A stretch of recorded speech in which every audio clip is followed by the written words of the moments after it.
I want to take this chance on my own behalf of my family and the entire Council of Governors to bring condolences to the family and the President and the nation as a whole for having lost a great leader.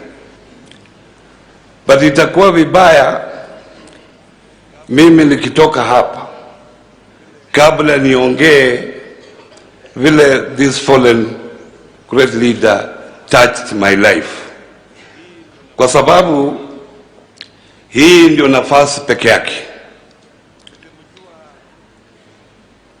Nilimjua rais kikaribu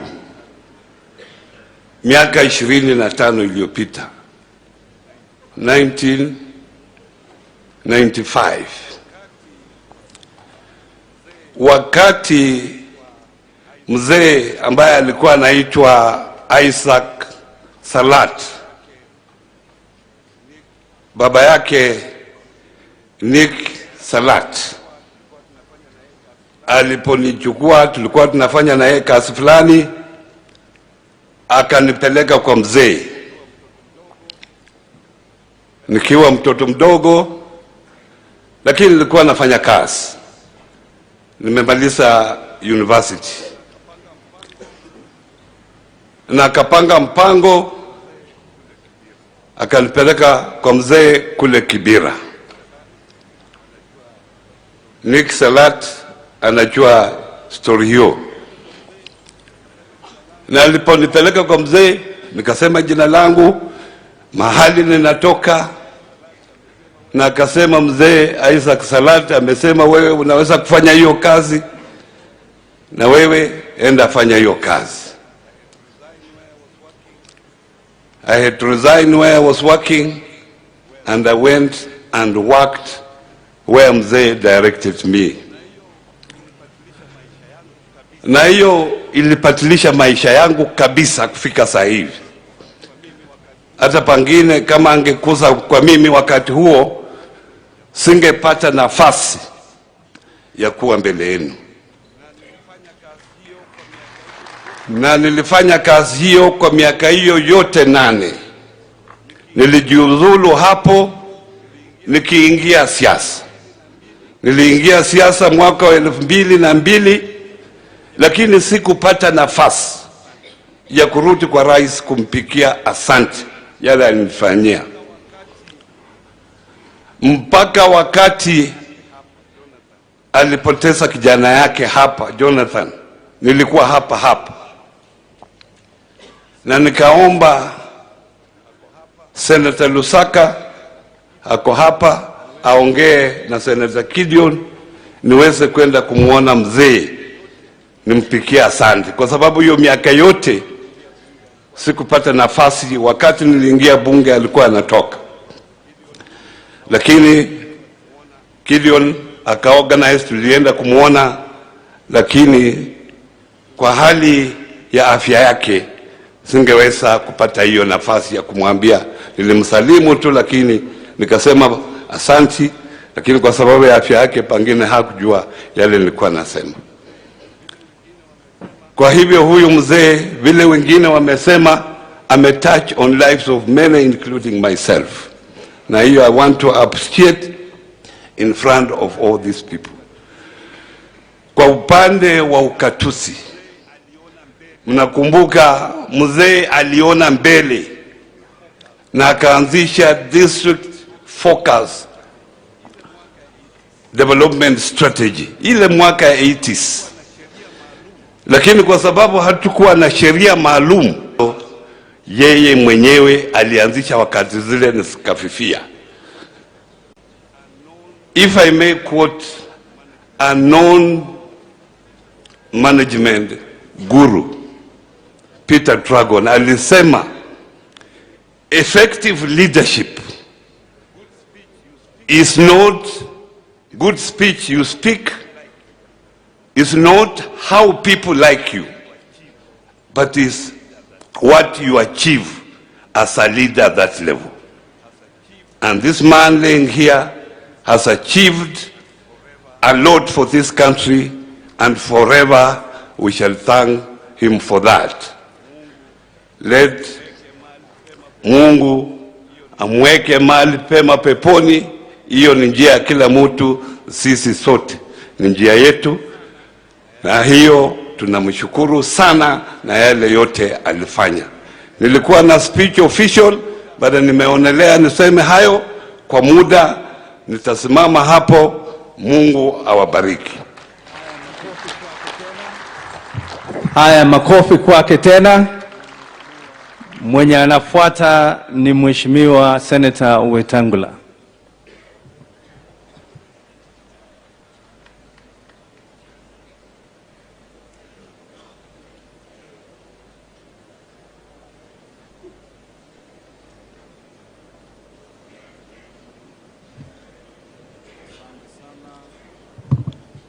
Asante sana, Mheshimiwa Salat. Your Excellency, our President, the First Lady, Deputy President, and the family of our father, Mzee Moi. After the elections of 1992, nilikuwa kwa ofisi yangu jioni, nikijitayarisha kwenda kotini the next day. Secretary akakuja kwa ofisi mbio, kaniambia iko mtu kwa simu anasema yeye ni Moi. Akasema put him through. Akasema hiyo siwezi. She had dropped the phone at the switchboard. Nikaenda, nikachukua simu, and the first thing Mzee said was, Moses, congratulations. Sikujua ni nini imefanyika. Akaniambia, you have been one of those I have nominated to go to Parliament. And that began my journey in politics. From there on, Mzee will be remembered for many things. One of the things you can remember Mzee for, he sought advice, he valued advice as a leader. Mzee led this country through very difficult times. Na sisi ambao alileta kwa uongozi, na ni wengi, we owe this great man a duty to hold this country together, to unite this country, and to give a sense of pride and belonging to each and every Kenyan. Early in the 60s, the devolution we are enjoying today was part of the manifesto of the KADU party that Mzee led with Mzee Muliro and Mzee Ngala. They believed in Majimbo for equitable development of the country. Today, as I finish, what do we remember Mzee for most? That at critical times, he chose against personal and partisan interests to hold the country together. In 1964, he crossed the floor after dissolving KADU to join KANU to hold the country together. In 1992, he agreed to the repeal of 2A to cool the tempo in the country. In 1997, he acceded to the IPPG process in Parliament to lower the temperature of politics and give the country peace. But the greatest of them all was 2002 after elections, when Mzee gracefully handed over the instruments of power to Mzee Kibaki and went into retirement. And you may recall thereafter, even with extreme provocation from some of the new enthusiastic leaders, Mzee Moi never answered back. Mzee Moi never commented on politics. Mzee Moi became a respected statesman that people could only go to for advice. It can't be any better than that. So my brother Gideon and your siblings, uphold the name and the legacy of Mzee Moi. He definitely left this country better than he found it. And we all owe that duty to our motherland. Don't ask what Kenya is doing for you. Ask yourself what you are doing for Kenya to make it a better place. Thank you, and may God rest Baba Moi in eternal peace. And those of us who walk the path that he set us to walk, Baba, we shall not let you down. Thank you. Thank you. Makofi kwake tena. Anayefuata ni former Deputy President Mudavadi.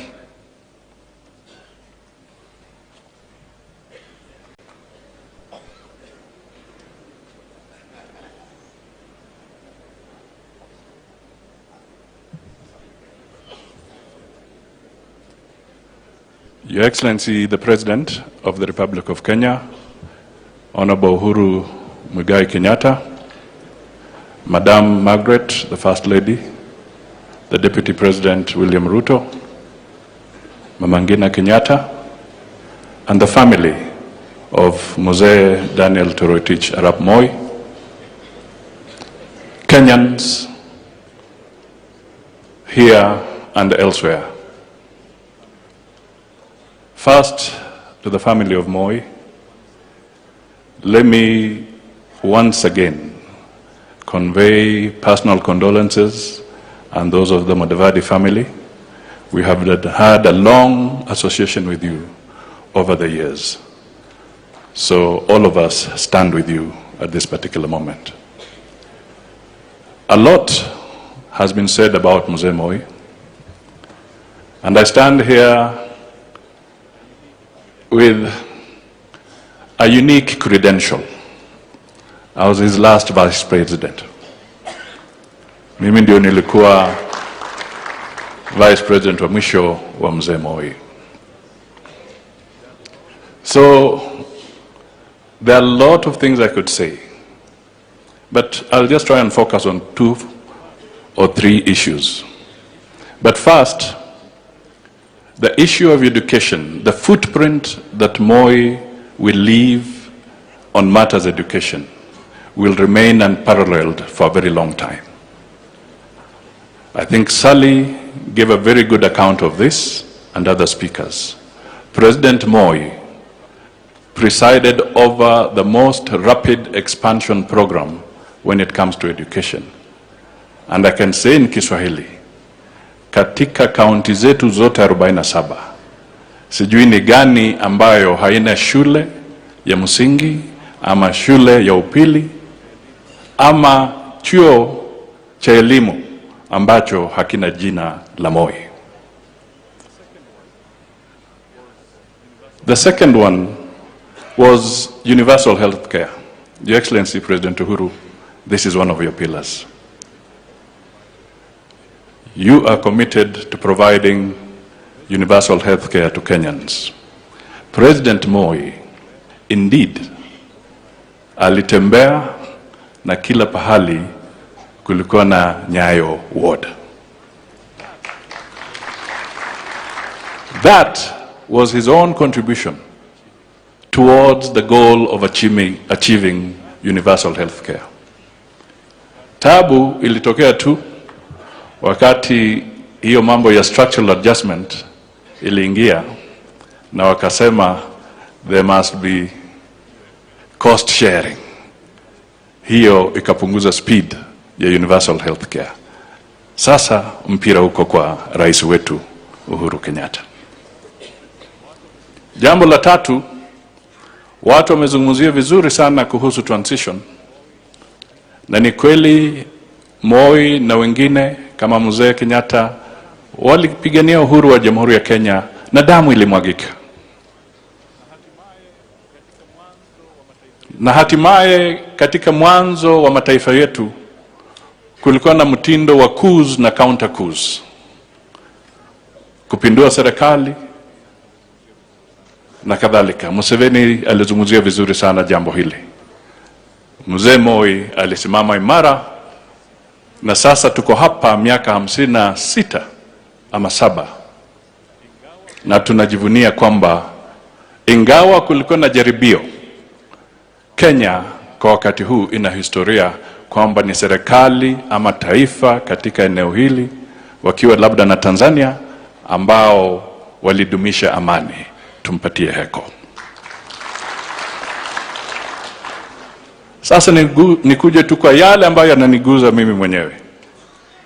Rais Moi aliniteua kuwa waziri wa fedha nikiwa na miaka 33.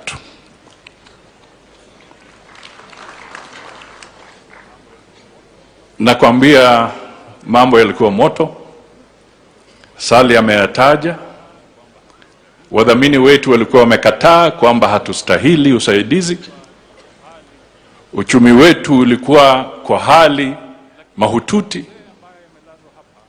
Lakini mzee ambaye amelazwa hapa akanishika mkono, akanipatia usaidizi, akasema wewe endelea na mimi nitakushika mkono. Kupitia kwake, kile kitu kilisumbua Wakenya sana wakati ule kinaitwa export compensation, na kikazaa mnyama mwingine anaitwa golden bag. Tukashikana na mzee Moi tukavunja hiyo kitu. Na mimi nataka niwaambie ilikuwa fujo. Mabenki zilifungwa. Mambo mengi yalifanyika katika taifa hili. Akaleta uhusiano ya kuhakikisha kwamba tuko na soko huru, free market economy. Mzee huyu. The liberalization we see today, don't take it for granted. It is through his leadership that Kenya became a liberal economy.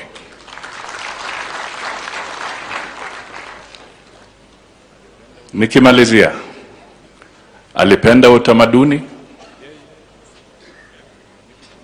Yeye, nikikumbuka, alikuwa mgeni mkuu wa Vihiga Cultural Society karibu miaka 7.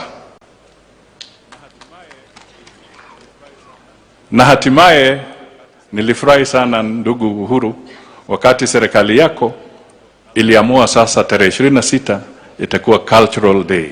Kusema ukweli, msingi wa huyu mzee, kila 26th of December kuangazia utamaduni kwa kitaifa lilikuwa jambo la muhimu.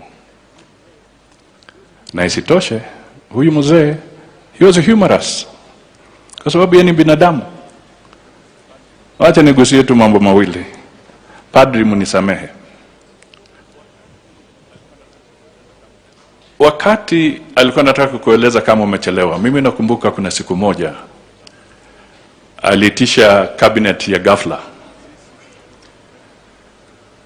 Sisi tukafika mapema, lakini mzee ntimama na roho yake pia ipumzike vizuri, akakuja amechelewa.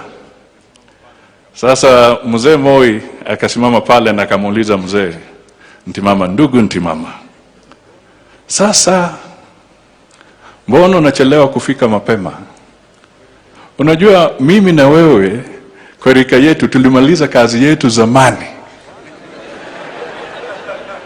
Wale ambao mimi naweza kusamehe wachelewe ni wadogo kama hawa bwana Musalia, kwa sababu bado wana kazi ya kufanya. A very subtle message of conveying the need to keep time. Na wakati mwingine akiona unaenda speed sana, Moi pia alikuwa na msemo mwingine, akasema kwamba hata kama wewe ni ndume, unafikiri unaweza tumikia ndama 50 kwa wakati mmoja? Even if you are the most agile bull, do you think you can service 50 heifers at the same time? What was the parable behind this? I leave it to you. Because President Moi lies there because he was human. God rest his soul in eternal peace. and may his family receive consolation from God. Thank you. Aya, makofi kwake. I called you Deputy, kumbe ulikuwa unaitwa Vice President. Coming up next is the Right Honorable Kalonzo Musyoka. Tafadhali, karibu. Makofi kwake.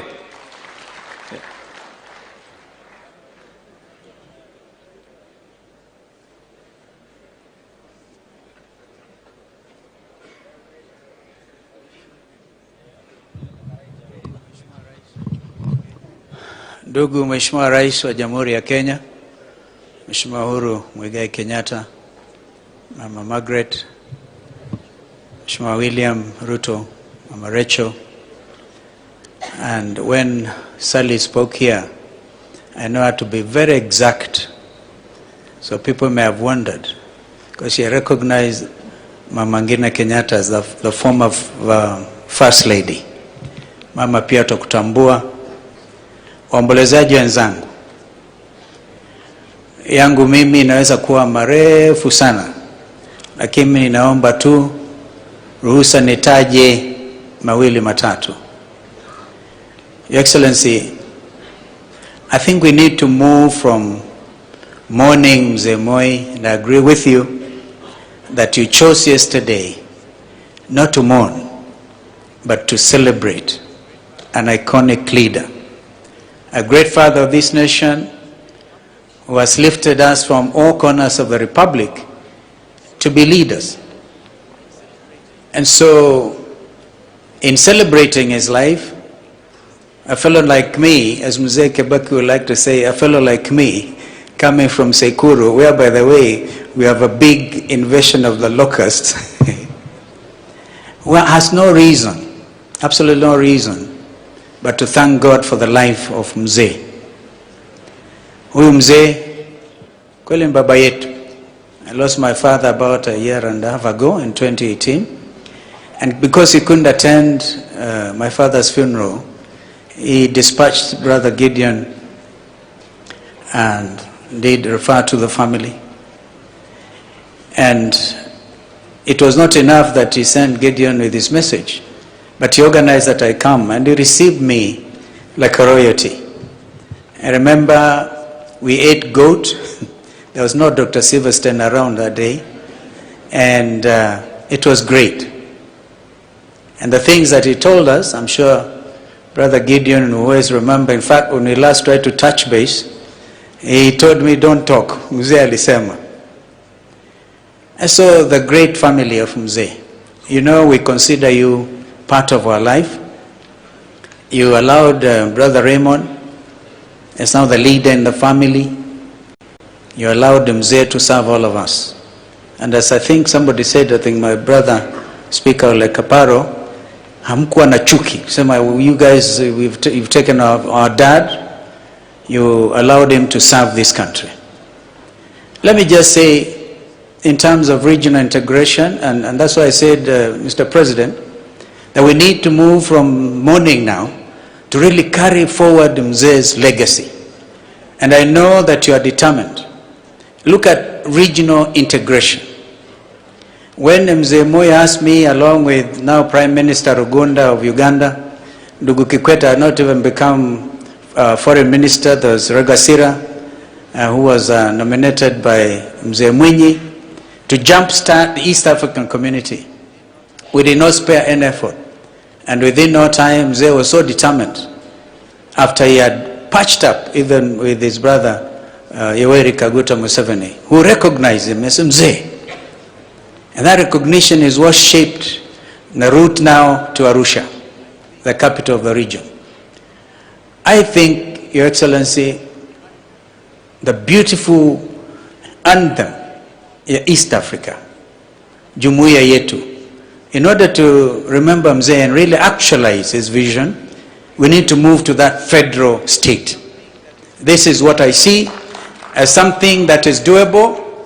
And because I've had time to discuss with His Excellency President Uhuru in some detail, even where we feel there are some people a little sluggish, you can move the community integration. With our brothers in South Sudan, And you have helped tremendously our brothers in the Democratic Republic of the Congo. Eastern Congo relies mainly on imports through the port of Mombasa. I just want to remind us of Mzee's other vision, that of seeing whether Mombasa could be another Singapore in the region. Indeed, as his foreign minister, I traveled with him.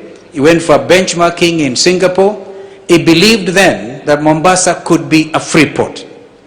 Your Excellency, even without referring to you, recently I've really reinvigorated this dream. Because there are people already saying our port of Mombasa is dying because of standard railway gauge, and yet it is possible to convert Mombasa to a free port, and all the business, or whatever else together with standard railway gauge, moving forward, will be able to create a Dubai in this country. Your Excellency, this is the way I think we can also move. You know, IGAD, you heard from your brother President Gule yesterday that Mzee Moi really was a pillar of a revitalized IGAD. When we removed the double D, because it used to be for drought, desertification, and development. But we removed one thing about drought. I think we should now go back to the basics, because I remember I chaired the Ministerial Committee in Djibouti, which amended the IGAD Charter. And now it is development. I've given a lot of priority to peace and security arrangements within IGAD. And I think that's why you have asked me to assist our brothers in South Sudan. I'm sure you met your brother, President Salva Kiir. You know the urgency of the situation. All a progression of what General Lazarus Sambayo and ourselves tried to do for people of Sudan. There's work to be done. We can accomplish this.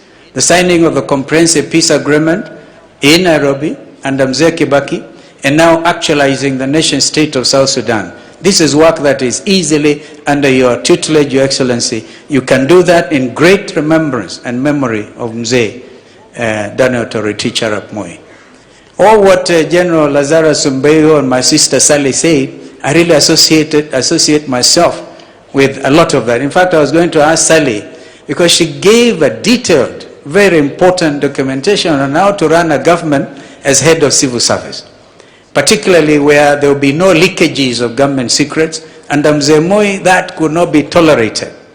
I wanted to ask my sister Sally to convert that document in memory of Mzee to a small booklet, which I think should go to the Kenya School of Government, so that people can know how to assist in ensuring that we move our country forward.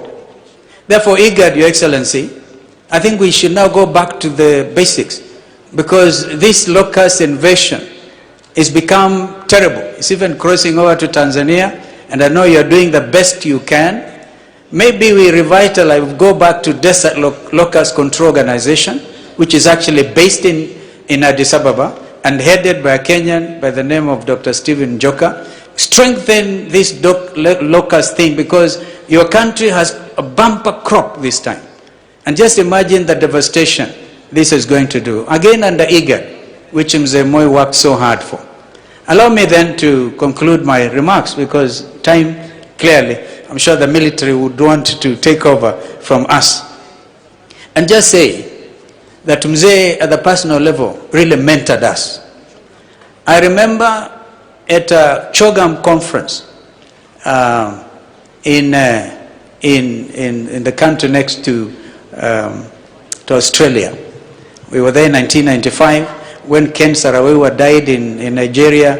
Mandela insisted that Nigeria be kicked out, Sani Abacha, and then of course that we were there with Mzee as a leader of delegation, tremendous leader.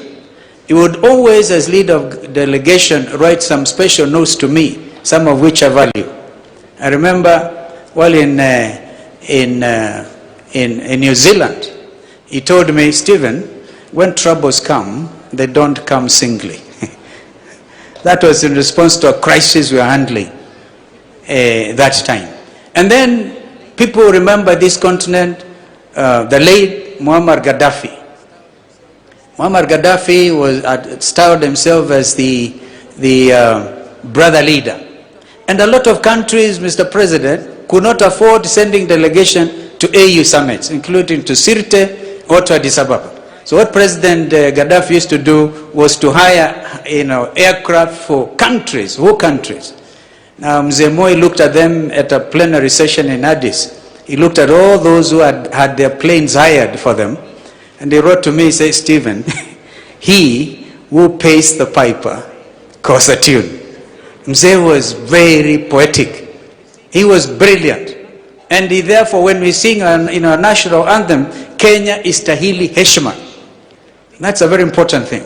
He stood for the dignity and the honor of this country. Mzee could never sell the birth rate of Kenyans to any leader anywhere in the world. And I think that's what we need to do, to build this capacity. And I know that it's going to be well. My brothers have talked about the removal of Article 2A, and I thank my friend Lekaparo because he knows we conspired with him as organizing secretary of KANU.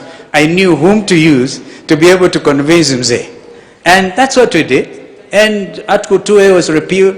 And sometimes, you know what Salah said, you quarrel with your colleagues, Mzee will call you both. I'm sure my sister will forgive me for saying this. Once or twice, we had difficulties with Sally. And Mzee will call me and say, what is going on between the two of you? And of course, we ended up making a wonderful team. In terms, that time when I served with my sister Sally and General Sumbewo, the country's profile in conflict resolution and management went beyond what actually was happening in the region. So we thank him. And sincerely, may Mzee rest in everlasting life. And the family, you know, we are part of you. Keep together. Keep together, my brothers and sisters. Don't allow anything, legacy of Mzee, ionekane kama, because it is becoming traditional, Your Excellency, these days for people to say, oh, okay, hapa na pale, whatever the issues. I'm actually, like General Sumbeyo, an arbitrator. And that is not necessary in this family. Knowing you, Brother Raymond, Brother Gideon, Brother Philip, all our wonderful sisters, and I know that Jennifer will get her leg also properly in place. We love you and we stand with you. God bless you.